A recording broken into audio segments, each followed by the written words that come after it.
دعوت دیتے ہیں کہ وہ اپنے پیارے انداز میں اور اپنی خصوص توجہ کے ساتھ ہمارے سامنے سیرت کو اور حضور کے فرمان کو اور حضور کی زندگی کو اور ان طالب علم اور حضور کے شاگرد جو طالب علم تھے ان کی شان کو بیان کرے، تاکہ ہمارے دلوں میں بھی دین کی اہمیت اور دین والوں کی قدر پیدا ہو۔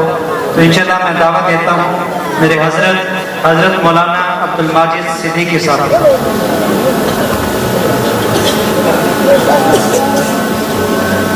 بسم اللہ الرحمن الرحیم۔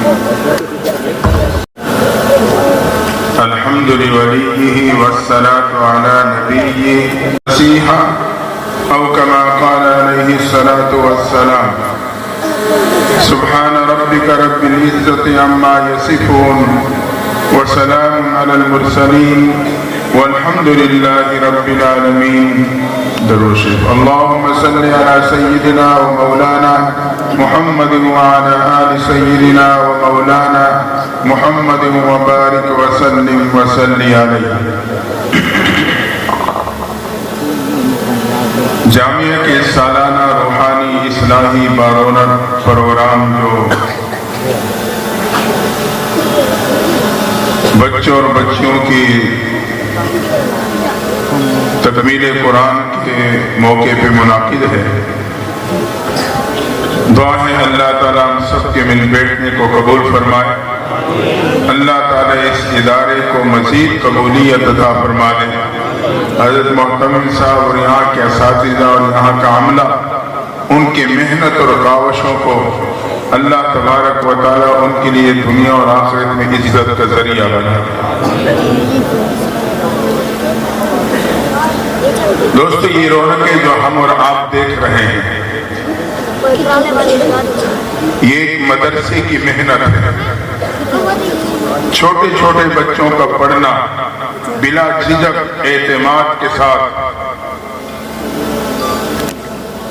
اور الحمدللہ بچیوں میں 8 کلاسیں، بچوں میں 6 کلاسیں، بہت معقول تعداد۔ یہ ساری رونقیں ایک مدرسے کی برکت ہے۔ جتنے علماء کرام آپ سٹیج پہ یا جہاں بھی دیکھتے ہیں، یہ بھی مدرسے ہی سے اللہ نے انہیں بنایا۔ ایک بات ابتدا میں یاد رکھنا کہ مدرسہ یہ آج کی پیداوار نہیں، اس کی بنیاد وقت کے شیخ، کتب، ولی، غوث یا کسی وزیر و مشیر نے نہیں رکھی۔ مدرسے کی بنیاد خالق کائنات نے خود عالم عرش پہ رکھی ہے۔ دوسرے الفاظ میں یوں سمجھے کہ میرے مدرسے کی تاریخ اس کائنات سے بھی زیادہ پرانی ہے۔ علم آدم الاسماء كلها ثم عرضهم على الملائکہ فقال انبئونی باسماء هؤلاء۔ تعلیم و تعلم کا سلسلہ جاری ہوا، اللہ نے پھر امتحان لیا۔ امتحان میں حضرت آدم نے صحیح جوابات دے کے پوزیشن حاصل کی۔ اللہ نے پوزیشن حاصل کرنے کے نتیجے میں حضرت آدم کو انعام کے طور پہ زمین کے خلافت عطا کر ڈالی۔ تو یہ سنت اللہ ہے، تعلیم و تعلم، امتحان، پوزیشن لینے پہ انعام۔ وہاں سے مدرسہ منتقل ہوا، غار حرا میں آیا۔ اقرأ بسم ربک الذی خلق، تعلیم و تعلم کا سلسلہ جاری ہوا۔ وہاں سے منتقل ہو کے دار ارقم میں آیا۔ صفا پہاڑی پہ مدرسہ ہے، محبوب پیغمبر تشریف فرما ہے۔ صدیق اکبر ایک پہ محنت کر کے اس مدرسے میں داخلہ دلوا رہے ہیں۔ تقریباً 37 طلباء اسی مدرسے کے طالب علم بن کے صحابیت کا مقام پا چکے۔ اللہ نے 38ویں درجے میں حضرت امیر حمزہ کو اسی مدرسے کا طالب علم بنا دیا۔ جب امیر حمزہ مدرسے کے طالب علم بنے، کفر سر جوڑ کے بیٹھا۔ ہمارے جرنیل ان کی شاگردی میں جا رہے ہیں۔ ابو جہل کے صدارت میں ایک اعلیٰ سطح کا اجلاس خانہ کعبہ میں منعقد ہوتا ہے۔ مشورہ اس بات پہ کیا جا رہا ہے کہ مدارس کا راستہ کیسے روکا جائے، قرآن کی محنت کو کیسے ختم کیا جائے۔ مشورہ یہ ہوا کہ مسلمانوں کے پیغمبر کو قتل کر دیا جائے۔ اللہ کی شان ذمہ داری عمر کو سونپی گئی۔ عمر تلوار لے کے دار ارقم کی طرف بڑھنے لگے۔ ایک صحابی رسول جو ایمان لا چکے تھے لیکن مخفی رکھا ہوا تھا، ابتدائی اسلام میں ایمان کو مخفی رکھنے کی گنجائش موجود تھی، انہوں نے جب عمر کو جاتے ہوئے دیکھا فوراً اٹھے، آگے بڑھ کے عمر کا راستہ روکا، کہا عمر اس حالت میں کہاں جا رہے ہو؟ کہنے لگے مسلمانوں کے پیغمبر کو قتل کرنے چلا ہوں تاکہ مدرسے قرآن کا راستہ ہمیشہ کے لیے بند ہو سکے۔ صحابی رسول دل ہی دل میں تڑپ گئے، کہا عمر پہلے گھر جا کے اپنی بہن کی خبر تو لے لینا، وہ بھی مدرسۃ البنات میں داخلہ لے چکی ہے۔ جب عمر نے سنا جس کی چیز کو ختم کرنے چلا ہوں وہ پہلے ہی میرے دہلیز پہ پہنچ چکی، اور غصے میں آ کے بڑھتے ہوئے قدموں کو پلٹا، اپنی بہن فاطمہ بن خطاب کے دروازے پہ پہنچے۔ گھر میں بہن اور بہنوئی استاد سے قرآن پڑھ رہے تھے۔ عمر نے دروازے پہ دستک دی، بہن جان گئی بھائی عمر آ گیا، استاد کو کمرے میں بھیجا، دونوں دروازے کی طرف بڑھے۔ جب دروازہ کھولا عمر نے غصے کی حالت میں دیکھا، پوچھا کیا کر رہے تھے؟ دونوں نے بیک آواز کہا کہ قرآن پڑھ رہے تھے۔ عمر نے ایک زوردار تھپڑ بہنوئی کی طرف بڑھانا چاہا لیکن فاطمہ بن خطاب آگے بڑھی، خاوند کو بچاتے ہوئے بھائی عمر کا تھپڑ چہرے پہ برداشت کیا، لیکن عمر کا تھپڑ اور تماچا تھا جب بہن کے چہرے سے ٹکرایا، بہن زمین پہ گرتی ہے، چہرہ فرش سے ٹکراتا ہے، لیکن ہمت کر کے اٹھ کے آگے بڑھ کے کہنے لگی عمر یاد رکھنا جس خطاب کا خون تیرے جسم میں ہے اسی خطاب کا خون میرے جسم میں ہے، تو میرے جسم سے جان تو نکال سکتا ہے مگر قرآن کی محبت نہیں نکال سکتا ہے۔ عمر نے جب بہن کا جملہ سنا تو سر جھکا، آنکھیں بند، من کی کھڑکی کھول کے اندر جھانکنے لگے۔ زمین نے جھنجھوڑا، عمر کیوں انتقام پہ اترتا ہے، کیوں تعصب پہ آتا ہے، کیوں غیروں کے پروپیگنڈے کا شکار ہوتا ہے؟ مدرسے کا دروازہ کھلا ہے، اندر جا کے دیکھ سکتا ہے ان کا نصاب تعلیم کیا ہے، ان کا انداز تعلیم کیا ہے، اور یہ مدارس والے یہ تو کردار کا درس دینے والے امن کے داعی ہیں۔ عمر نے زمین نے جھنجھوڑا تو عمر نے آنکھیں کھولی، سر اٹھایا، سامنے کھڑی بہن سے پوچھا اچھا بہن مجھے بھی تو سناؤ کیا پڑھ رہے تھے؟ بہن نے قرآن سننے کے آداب بتلائے۔ بھائی عمر پاکی حاصل کرنے گئے، استاد کمرے سے باہر آ گئے۔ اب سبق میں بہن اور بہنوئی کے ساتھ بھائی عمر بھی شامل ہیں۔ سبق سورہ طٰہٰ کی آیت پہ رکا تھا، استاد نے وہیں سے آغاز کیا، اننی انا اللہ لا الہ الا انا فاعبدنی واقم الصلاۃ لذکری۔ اللہ اپنا تعارف کرا رہے ہیں، تحقیق میں اللہ ہوں، واجب الوجود، ہر جگہ ہر وقت موجود ہوں، میں ہی عبادت کے لائق، میری ہی عبادت کرنا، نماز میرے یاد کے لیے قائم کرنا۔ عمر نے جب آیت سنی، اہل لسان تھے، بے اختیار زبان سے تعریفی جملے نکلے، یہ تو بہت ہی خوبصورت کلام ہے، مجھے بھی اپنے پیغمبر کے قدموں میں لے جاؤ۔ صحابی رسول تڑپ کے کہنے لگے عمر تجھے مبارک ہو، تیرے پہ قرآن کی درگاہ کا دروازہ نہیں، ایک قرآن کے مدرسے کا دروازہ نہیں، در حقیقت تیرے پہ ایمان کا دروازہ کھل چکا ہے۔